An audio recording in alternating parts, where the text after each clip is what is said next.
se acerca. No hay escapatoria.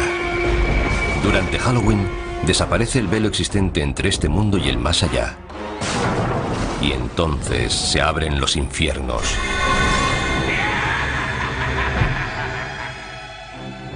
Las personas se asustan entre ellas desde que existe Halloween. Pero ¿cuánto tiempo hace de eso? ¿Cuál es su origen?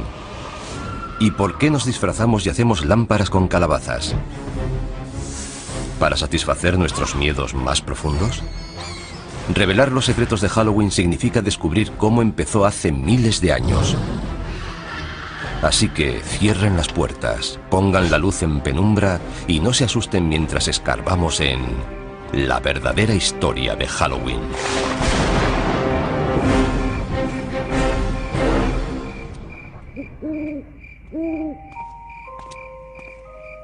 ¿Cómo se puede describir Halloween sin que parezca que estás loco?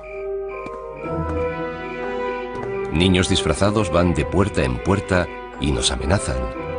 Nosotros, como respuesta, les damos golosinas. ¿Pero por qué? ¿Por qué tallamos caras en frutos y encendemos dentro velas? ¿Y por qué adornamos nuestras casas con ataúdes y tumbas? Lo cierto es que disfrutamos pasando un miedo de muerte. Halloween consiste en ser otro, en salir de nuestra propia piel. Lo soportamos porque sabemos que es solo una noche.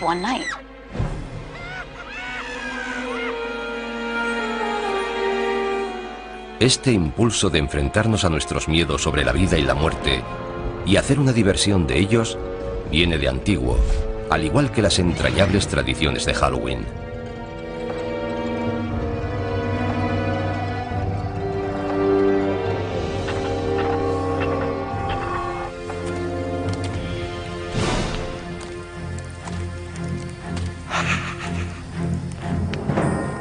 Tiene un origen muy antiguo que se remonta al calendario celta. Las tribus celtas dividían el año en una mitad luminosa y otra mitad oscura. El Samhain, su antigua celebración, fue la precursora de nuestro Halloween. Representa el inicio de la mitad oscura. Hace miles de años, los celtas, una de las primeras tribus de Europa, celebraban con hogueras el Samhain, festival de la cosecha, la noche del 31 de octubre, para dar la bienvenida a su nuevo año. Para los pueblos antiguos, la cosecha marcaba la diferencia entre la vida y la muerte. Si se perdían los cultivos, la gente moría de hambre. La muerte siempre estaba cerca. La época de la cosecha podía ser bastante tenebrosa. Los días se hacían más cortos, las noches más largas. Surgen dudas sobre si habrá comida suficiente para todo el invierno. Supongo que es el origen de esta especie de pesadilla. Era como una especie de aviso. Llega el frío y la oscuridad. Juntaos, quedaos en casa y no mandéis a nadie solo en la oscuridad. Pero para los celtas había algo más en Samhain. El Samhain marcaba el paso de la luz a la oscuridad. Era un momento en el que el espacio se volvía permeable, flexible. Por eso no solo el espíritu de los muertos, sino también los de otras realidades podían vagar por nuestra realidad. Y los humanos también podían vagar e incluso perderse en el otro mundo. El velo entre la vida y la muerte era muy fino. Los vivos y los muertos se podían mezclar. Esa es la raíz de las celebraciones de Halloween. Perduran historias de gente que durante el Samhain se perdió en el otro mundo y de muertos que aparecieron entre los vivos. Pero lo cierto es que sabemos muy poco sobre Samhain. Solo podemos suponer que las hogueras dieron lugar a una figura muy familiar en Halloween. Algo familiar, pero que asusta a muchos. El murciélago. Antes de que existiera la electricidad, la única forma de ver a un murciélago era con el fuego. Y es bastante común verlos alrededor del fuego, porque los murciélagos comen insectos, y los insectos se sienten atraídos por la luz. Los murciélagos salen por la noche, y la noche era un tiempo que daba miedo. Si para alguien los murciélagos son lo mejor y lo peor de Halloween, se lo puede agradecer a pueblos antiguos como los celtas. Y no eran la única cultura antigua con costumbres aterradoras. Otros incluso visitaban a sus muertos. Muchas culturas dedican un día o un par de días a celebrar y reconocer la muerte. Un dato interesante es que gran parte de ellas, sobre todo las sociedades agrícolas, lo hacen en la misma época del año, porque en primavera las cosas surgen de la tierra, están muy verdes. Hacia mitad de verano se recoge la cosecha, y en otoño, cuando se acerca el invierno, las cosas mueren.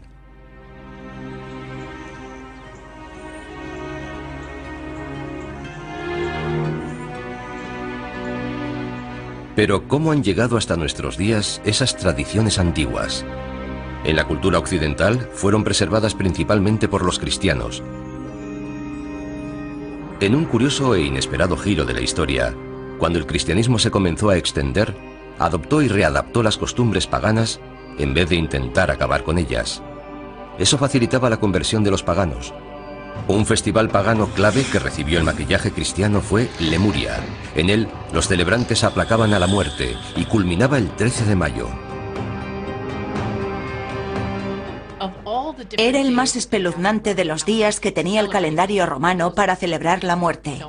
Durante Lemuria, lo que denominaban las larvas, los fantasmas de los fallecidos volvían para perseguir a la gente. Para acallar a los muertos, los paganos romanos echaban leche sobre sus tumbas o les ofrecían pastelitos. Pero en el siglo VI después de Cristo, la Iglesia adoptó Lemuria, convirtiendo el 13 de mayo en el Día de Todos los Santos, un día en honor de los muertos más sagrados de la cristiandad. Establecer esa fiesta fue un intento de cristianizar aquel festival pagano, pero se hizo manteniendo muchos de sus significados. La versión cristianizada de Lemuria tuvo tanto éxito que los líderes de la Iglesia tomaron la decisión de crear Halloween. Trasladaron el Día de Todos los Santos, o Hallows Day, al 1 de noviembre, para quitar toda la fuerza al Samhain pagano. Como Samhain se celebraba la noche del 31 de octubre, antes del Día de Todos los Santos, el 1 de noviembre, la gente comenzó a llamar a Samhain All Hallows Evening, la víspera a All Hallows Day. El término se fue acortando hasta convertirse en All Hallows Even y finalmente en Halloween. Luego, para jugar sobre seguro, la Iglesia dio un paso más, añadiendo una fiesta no solo en honor de los santos, sino de todos los cristianos. El 2 de noviembre se convirtió en el Día de los Difuntos, un día autorizado por la Iglesia en honor de los difuntos. Eso es muy importante para Halloween, porque de ahí nace la asociación de Halloween con los difuntos y lo sobrenatural. Así que, gracias a la Iglesia por inspirar los elementos espeluznantes de Halloween. Pero esperen, todavía hay más. La Iglesia también ayudó a establecer la tradición del truco o trato. Todo comenzó durante la Edad Media, en el Día de los Difuntos, cuando los sacerdotes dijeron a los cristianos que rezaran por las almas atrapadas entre el cielo y el infierno en un mundo de tinieblas llamado purgatorio. El purgatorio no era un lugar agradable. No es el infierno. No es tan malo como el infierno, pero aún así es bastante desagradable. Se sufre atascado allí. Afortunadamente puedes hacer algo por esas almas. Puedes rezar por ellas. ¿Y cómo salían las almas del purgatorio? Según la Iglesia, si se ofrecían oraciones suficientes por ella, un alma podía volar hasta el cielo.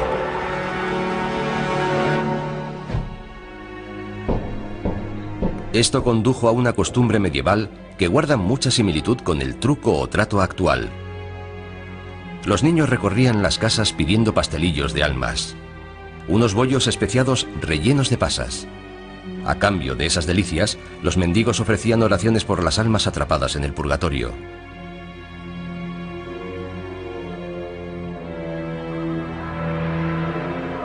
Este precursor del truco o trato actual se convirtió en una preocupación para los cristianos medievales, al igual que otro futuro elemento esencial para Halloween: las brujas. Para la gente de la Edad Media era perfectamente lógico creer que había demonios y brujas.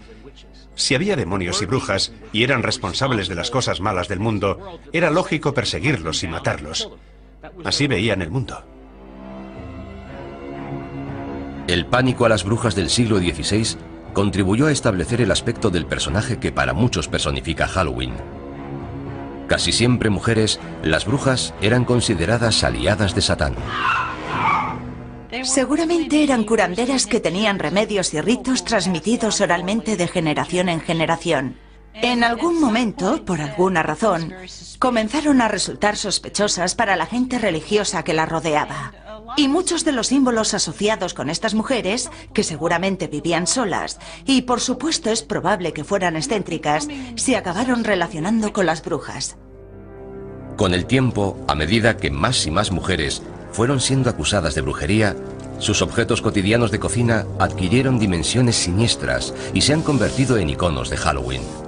Algo tan mundano como una escoba se convirtió en un elemento del mal, además de en un medio de transporte. Otro accesorio presente en la guarida de todas las brujas era perfecto para cocinar pociones maléficas: la marmita. Las marmitas se hicieron muy populares. Naturalmente, era algo que había en todos los hogares de la Edad Media. Era un elemento básico para cocinar. El sombrero puntiagudo de las brujas fue una variación del sombrero de las mujeres del campo medievales. Y por supuesto el misterioso asesino acechante con ojos resplandecientes: el gato. No es de extrañar que se asocie a los gatos con las brujas y Halloween. Los gatos son un poco enigmáticos. Además, suelen estar cerca de los fogones y de las escobas. Por eso se los asocia con la brujería y Halloween. Gatos negros y brujas, cementerios y fantasmas. Los elementos aterradores de la gran noche gótica norteamericana iban tomando forma. Estas figuras macabras no tardaron en pasar al Nuevo Mundo, donde han ayudado a crear el gran espectáculo que conocemos hoy.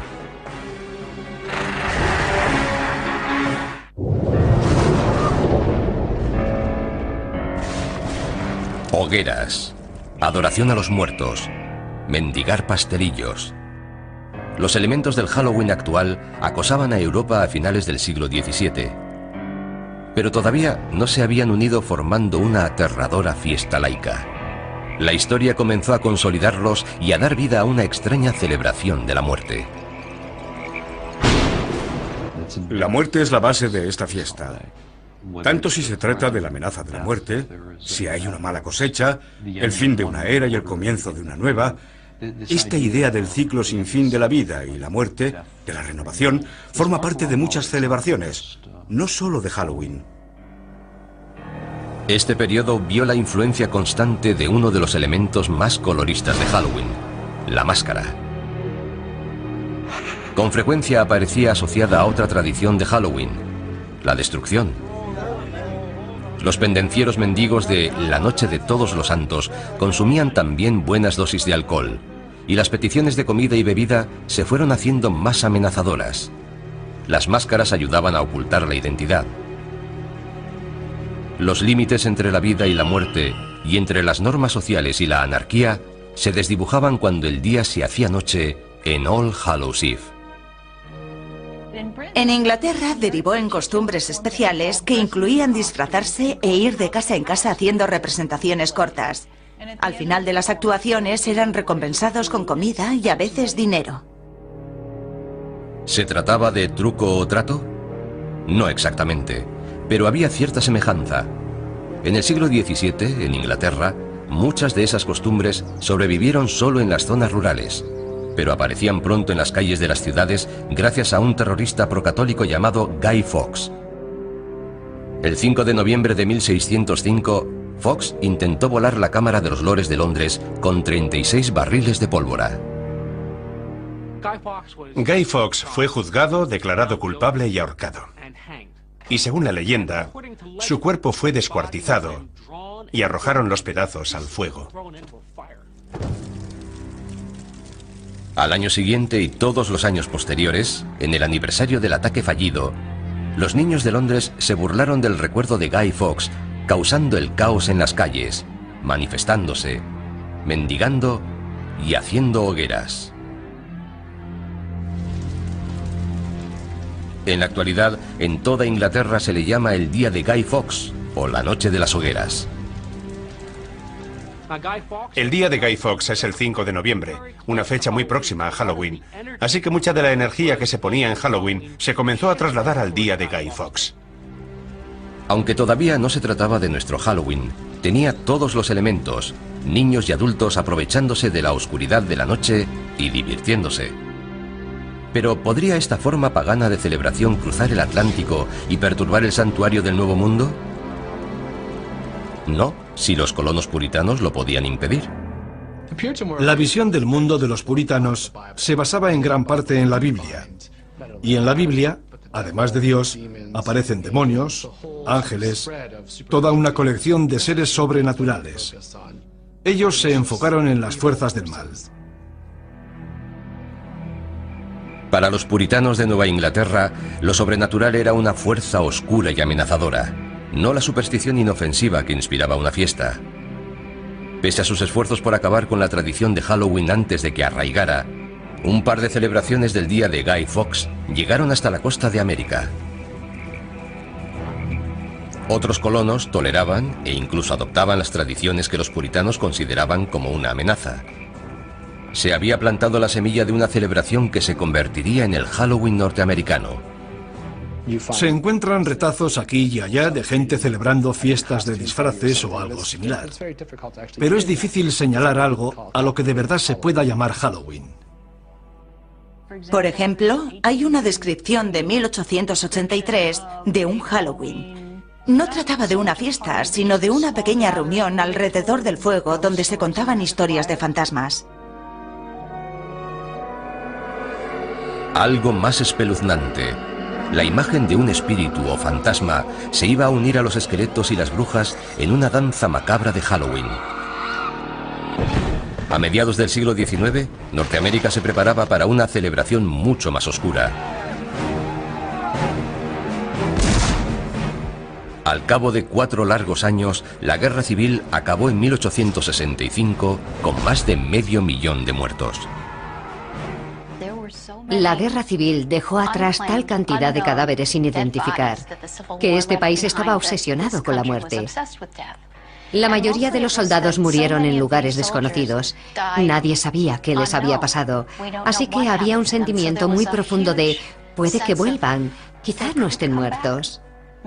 Es perfectamente lógico que la gente contara historias de fantasmas.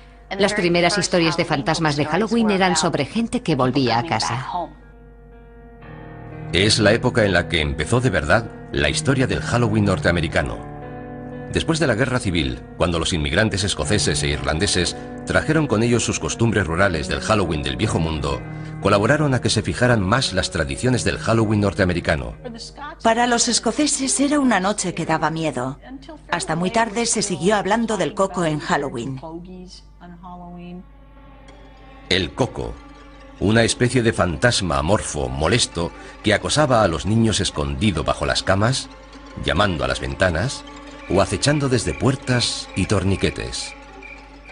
Se creía que había cocos de muchos tipos, lo que significaba que la noche de Halloween, al cruzar cualquier puerta, podía haber algo esperándote. El símbolo más conocido de Halloween, las calabazas farol o jack-o'-lantern, también empezó como una tradición europea. Pero el prototipo no se tallaba en una calabaza. Hay una leyenda importante acerca de un personaje llamado Jack O'Lantern. Jack era un follonero. Era tan malo que consiguió incluso que lo echaran del infierno, que no es fácil de conseguir. Pero el demonio sintió pena por él, así que sacó un ascua del fuego del infierno y se la dio a Jack.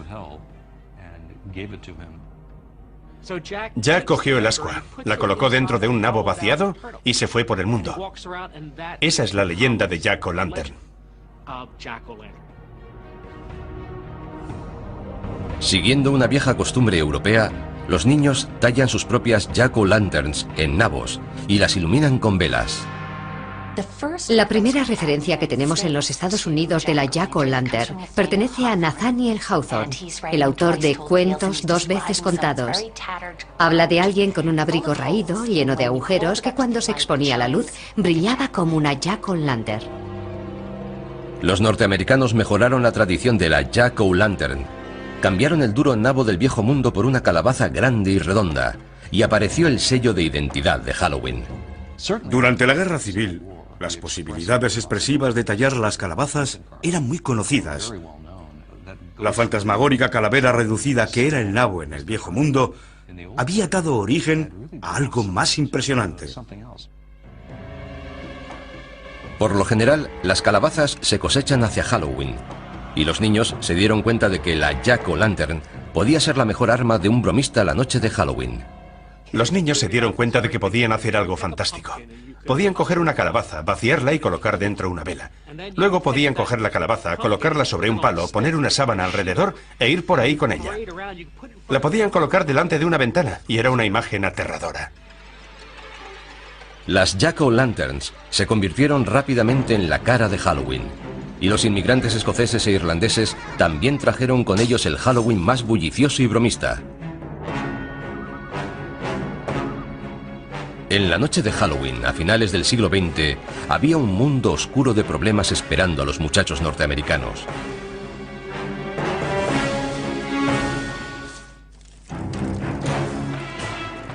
Halloween había hecho un viaje oscuro y espeluznante desde su origen con los celtas siglos atrás.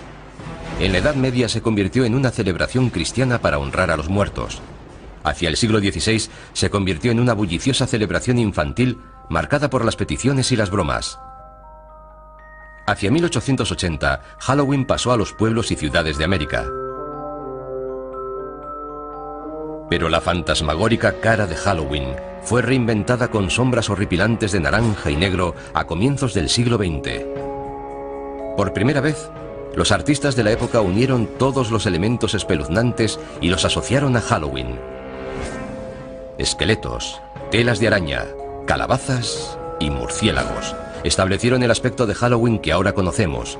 Entre esas imágenes están los fantasmas con sábana blanca. La sábana que llevan los fantasmas tiene su origen en la mortaja, la tela con que tradicionalmente se envolvía a los cadáveres antes de enterrarlos. ¿Y las Jack-o'-lanterns? La gran sonrisa recuerda el rictus de la cara del muerto, igual que la nariz triangular. Aunque se considere como algo divertido, la muerte sigue estando presente en esta imaginería. Los demonios con cuernos provienen de la descripción medieval de Satán. ¿Y las brujas? De la histérica caza de brujas que barrió Europa y la América puritana. Las brujas se hicieron muy populares en la primera mitad del siglo XX, por eso se relacionaron de forma natural con Halloween. Pero hubo un cambio en nuestra forma de percibir a las brujas. Las brujas del siglo XIX eran viejas, tenían la nariz grande y verrugas. Las brujas del siglo XX son más atractivas, lo que hace que Halloween, además de dar miedo, resulte un poco travieso. Halloween, además de vestir los viejos disfraces con disfraces nuevos, también iba creando nuevas tradiciones y bastante malas. ¿Se estaba saliendo de cauce Halloween a principios del siglo XX? Para desgracia de las autoridades y propietarios, la respuesta era sí. Se hacía cualquier tipo de travesuras imaginables. En aquella época la gente tenía carros. Los chicos mayores intentaban colocar el carro en la punta del almiar.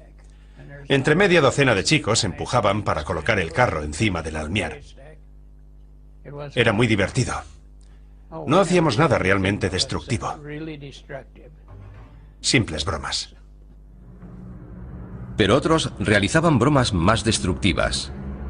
Las gamberradas, cometidas generalmente por adolescentes, acosaban ciudades como Chicago o Filadelfia. En la década de 1920, Halloween entró en crisis en Norteamérica. Las bromas de Halloween se habían ido de las manos. Las bromas destructivas iban más allá de aplastar calabazas. Los chicos colocaban pastillas de jabón en los carriles de los tranvías para que descarrilaran, y la gente resultaba herida. Quitaban los peldaños de la entrada de las casas, de modo que cuando la gente salía se caía y se hacía daño. Provocaban incendios, tiraban piedras contra las ventanas. Cosas realmente destructivas. En las comunidades rurales, los bromistas desmontaban carromatos y los volvían a ensamblar en los tejados. Quitaban las puertas de los cercados de las granjas para que los animales pudieran escapar. Esta broma era tan popular en algunos sitios que la noche anterior a Halloween se llamaba Noche de la Puerta. En otras ciudades se llamaba Noche Traviesa e incluso Noche Infernal. Las bromas de Halloween durante la Gran Depresión puede que fueran, en parte, producto de la desesperación de la época, una excusa para crear problemas. Pero ya había problemas suficientes por todas partes. Algunas comunidades no tenían dinero para alimentos y mucho menos para reparar los efectos de la destrucción. El Halloween de 1933 fue calificado como Halloween negro por muchos periódicos debido a la destrucción que hubo en las ciudades. Los chicos ya no hacían tonterías inocentes. Ahora rompían bombillas de las farolas, incendiaban edificios, rompían las ventanillas de los coches. Si Halloween quería perdurar, tenía que cambiar. Los colegios, los departamentos de policía y otras asociaciones civiles promovieron de manera muy activa la idea de apaciguar Halloween. También empezaron a organizar todo tipo de actividades para entretener a los chicos. Fiestas por la ciudad, concursos de disfraces, juegos, todo lo que se les ocurría para que la gente dejara de hacer gamberradas. Las empresas de artículos para fiestas, Denison y Beisel, ayudaron en los esfuerzos cívicos. Denison publicó una serie de guías de Halloween llamadas Libros de Duendes, que indicaban formas para transformar Halloween de una noche de gamberradas en una noche de fiesta. Denison fue una de las primeras empresas en darse cuenta de que se podía ganar dinero con Halloween. Comenzaron a poner a la venta su material para Halloween en tiendas de toda Norteamérica. También fabricaban máscaras y disfraces de papel. Ese fue el principio. Fue la primera vez que se fabricaban y comercializaban disfraces confeccionados específicamente para Halloween. Antes de eso, los disfraces siempre se habían hecho en casa. Cuando era niño no había disfraces de Halloween, como los que se llevan ahora. Ibas con mono, con vaqueros o con ropa desaliñada. Pero no ibas a la tienda a comprar un disfraz para Halloween. Simplemente ibas un poco llamativo. Los disfraces de papel eran elegantes y mejores que los hechos en casa, pero tenían sus inconvenientes. Por desgracia, mucho de aquel papel era inflamable. Me sorprendió la cantidad de notas de periódicos que encontré sobre disfraces que habían ardido. Al poco tiempo, otros fabricantes que se querían introducir en el mercado infantil de disfraces para Halloween comenzaron a hacer disfraces más duraderos. Los primeros disfraces confeccionados de Sears aparecieron hacia 1930 y ya no pararon. Los disfraces se inspiraban en los personajes de la radio y los tebeos. Disfraces para fiestas, disfraces para el campo, para desfiles callejeros, para fiestas en los colegios, fiestas en las iglesias. Halloween era un gran acontecimiento social. Los desfiles de Halloween también contribuyeron a sacar la celebración de las sombras y llevarla a la vista del público. Puede que Allentown, Pensilvania, celebrara el primer desfile en 1905, pero otras poblaciones no tardaron en seguirla. Toms River, Nueva Jersey, en 1919, Anoka, Minnesota, en 1920. Desde aquella época, Anoka ha celebrado el desfile todos los años. De hecho, la ciudad se llama a sí misma la capital mundial de Halloween.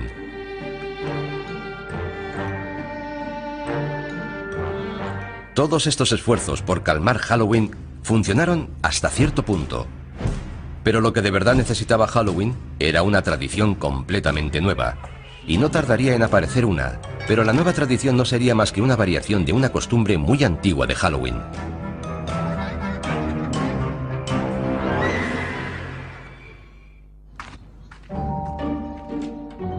Hola. Truco o trato. La frase que derrama cataratas de caramelos en calabazas de plástico y fundas de almohada por toda Norteamérica la noche del 31 de octubre. Y aunque sea una costumbre con varios siglos de antigüedad, la frase truco o trato tiene seguramente menos de 100 años.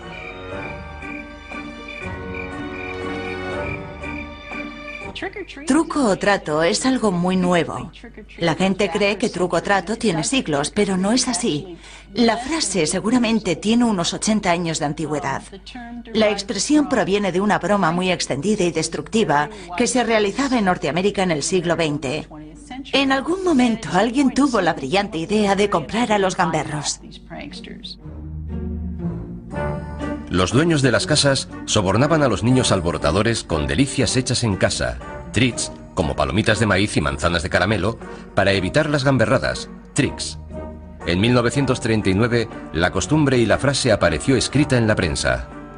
Doris Hudson Moss publicó un artículo en la revista American Home hablando del éxito que había tenido en Halloween abriendo la casa a los chavales del vecindario. Les dio golosinas y no sufrió gamberradas. Funcionó. Con la nueva costumbre llegaron nuevas delicias, no tan caseras como las bolas dulces de palomitas. Los niños empezaron a recibir golosinas compradas en las tiendas, como barritas Mars, Ritz Cups y chocolate Hershey. Las golosinas acabaron finalmente con el Halloween alborotador, y había llegado el momento de reinventar Halloween para conquistar Hollywood.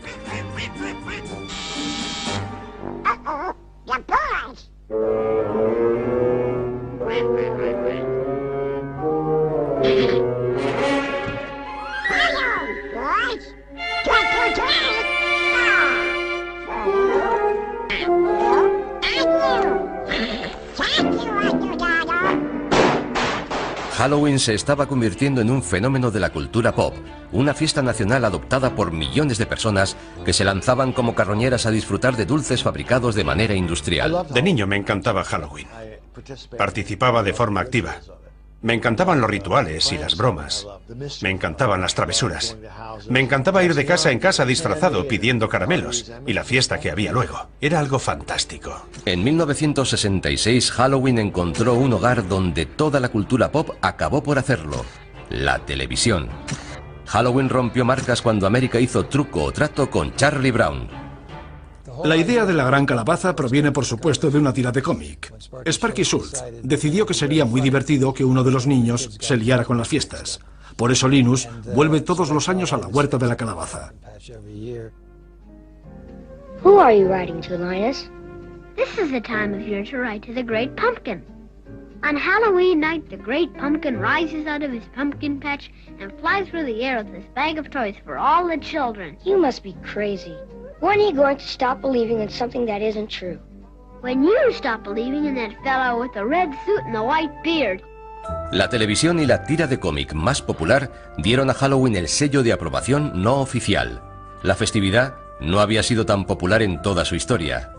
Pero los dibujos animados sobre Halloween para niños eran una cosa y una película para adultos con Halloween como tema otra muy distinta. Nadie lo había intentado antes, es decir, hasta que el director John Carpenter se decidió a hacerlo en 1978 con el clásico La Noche de Halloween. La idea de llamar a mi película La Noche de Halloween se le ocurrió al distribuidor. Cuando lo dijo pensé, es perfecto, nunca se había hecho una película basada en Halloween. Fue como una revelación. ¿Cómo no se te ha ocurrido hace años? Es una idea genial. Esa película costó $325.000 y dio origen a una saga que recaudó más de $500 millones y abrió un nuevo campo, elevando las películas de terror de serie B a la de respetado cine de género. Y por accidente redefinió también nuestra actitud ante las máscaras de Halloween. Todo empezó cuando el escaso presupuesto para guardarropa obligó al equipo a crear una máscara para el malo, Michael Myers, con apenas nada. El director de producción fue a la tienda de artículos de magia Bert Wheeler, en Hollywood Boulevard, y compró una máscara de Capitán Kirk, de Star Trek, que no se parecía nada a William Shatner. Me quedé mirando aquella cara extraña y alargada. La pintamos con spray y la retocamos un poco. Estaba distorsionada, lo que resultaba perfecto. En el guión ponía que llevaba máscara. La máscara improvisada y el villano que había detrás de ella no tardaron en convertirse en figuras emblemáticas de Halloween. Michael Myers, aunque la película original se estrenó en 1978, sigue siendo uno de los personajes de Halloween más famosos de todos los tiempos.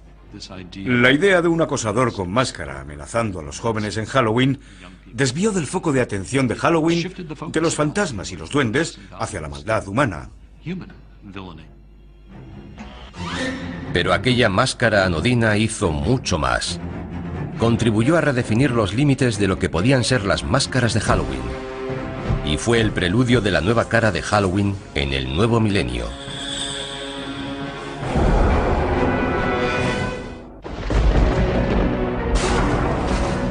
Durante cientos de años, las máscaras y las vestimentas han sido la forma de disfrazarse de los asistentes a las fiestas. Ahora se han convertido en un negocio que mueve millones. Una tienda dedicada a Halloween en Burbank, California, Halloween Town. Se ha hecho tan famosa que abre 12 meses al año para satisfacer las necesidades de disfraces de sus clientes. Teníamos este negocio desde hacía 10 años y queríamos que fuera algo especial. Así que decidimos abrir todo el año, tener una tienda permanente decorada de forma aterradora. Pone a la gente de humor para comprar en Halloween. Hay material para Halloween por toda la tienda, pero el corazón del negocio de Halloween Town son las máscaras. Tenemos decenas de máscaras, tenemos los mejores zombies, los mejores payasos. Las máscaras y los disfraces han sido siempre un buen método para librarse de las culpas. En una situación como Halloween, resultan perfectos. De niño me encantaban las caretas, pero por lo general, en la tienda local, solo encontrabas plástico de mala calidad, máscaras endebles que perdían la forma. A medida que ha ido pasando el tiempo, ha evolucionado en una forma de arte, y se dedica mucho tiempo a modelarlas y pintarlas. Se ha llegado al punto en que puedes conseguir una máscara cara de calidad que rivaliza con las de las películas. Y Wayne Todd entiende de esto. Es artista de efectos especiales en grandes películas. Tenemos muchos clientes que quieren máscaras caras, de calidad, y nos esforzamos en satisfacerlos. Tenemos disfraces de gama alta, chaquetas elegantes y todo tipo de accesorios que no puedes encontrar en otra parte. Intentamos que sea lo que busques, lo puedas encontrar aquí. Las máscaras y los disfraces exclusivos de la actualidad están a años luz de los demonios, brujas, esqueletos y fantasmas de la década de 1960. Pero esa fue la década en la que empezó a cambiar el guardarropa de Halloween.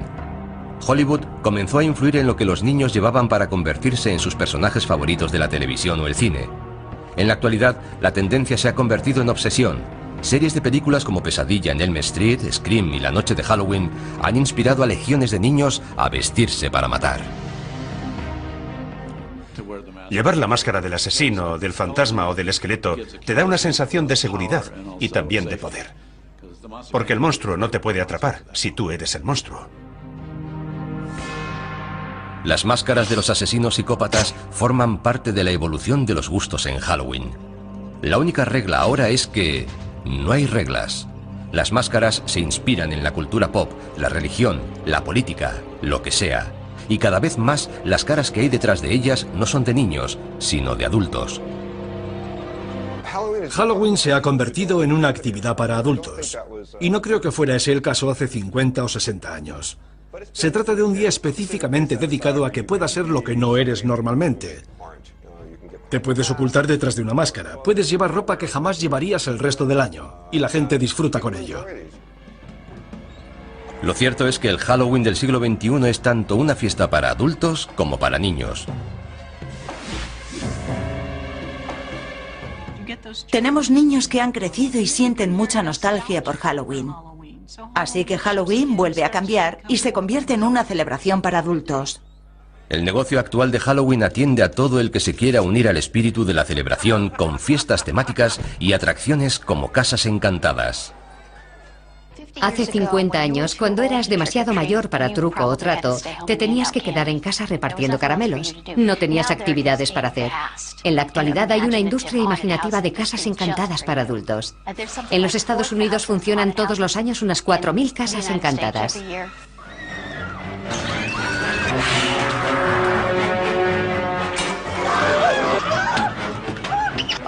Adoro las casas encantadas, me fascinan.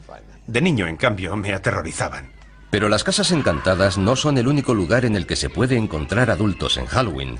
En lugares como el desfile de Halloween de Greenwich Village de Nueva York o el carnaval de Halloween de West Hollywood, la fiesta se introduce en el lado salvaje y pícaro.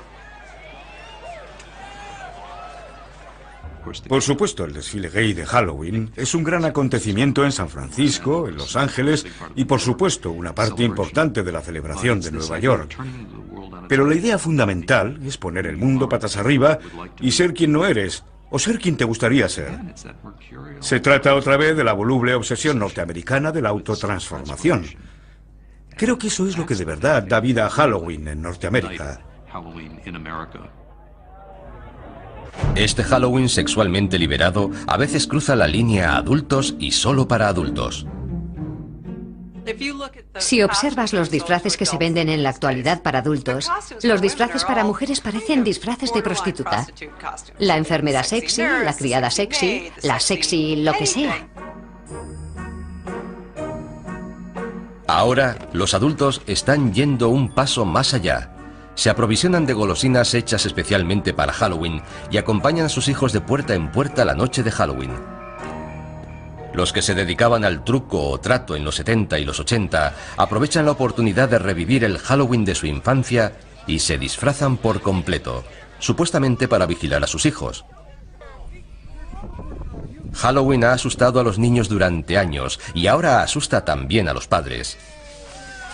Les da miedo mandar a sus hijos sin supervisión a un mundo hostil lleno de caramelos envenenados y manzanas con cuchillas de afeitar. Pero no deberían tener miedo. He crecido oyendo hablar de manzanas con cuchillas de afeitar.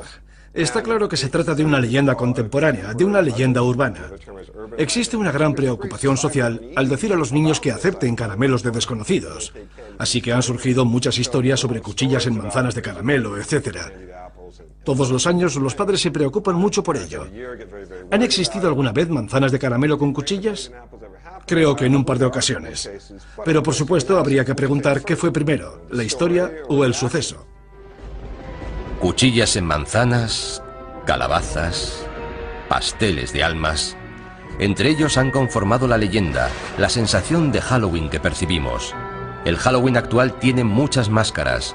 Es un día para que los adultos exploren un poco más sus fronteras. Muchas mujeres quieren tener un lado sexy y solo lo manifiestan en Halloween.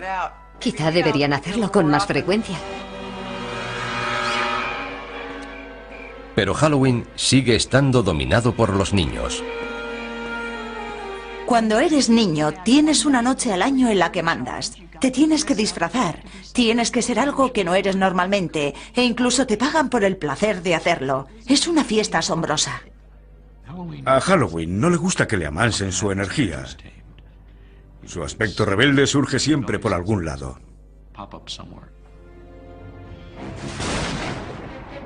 Si miramos con atención, veremos que Halloween es un escaparate de todo lo que teme el hombre. A lo largo de los siglos hemos aprendido a convivir con lo que más nos asusta.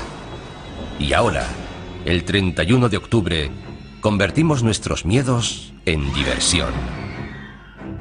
Así que cuidado con las casas encantadas y las puertas chirriantes, las sábanas hinchadas y la luna llena. Y no te sorprendas si una calabaza sonriente te desea ¡Feliz Halloween!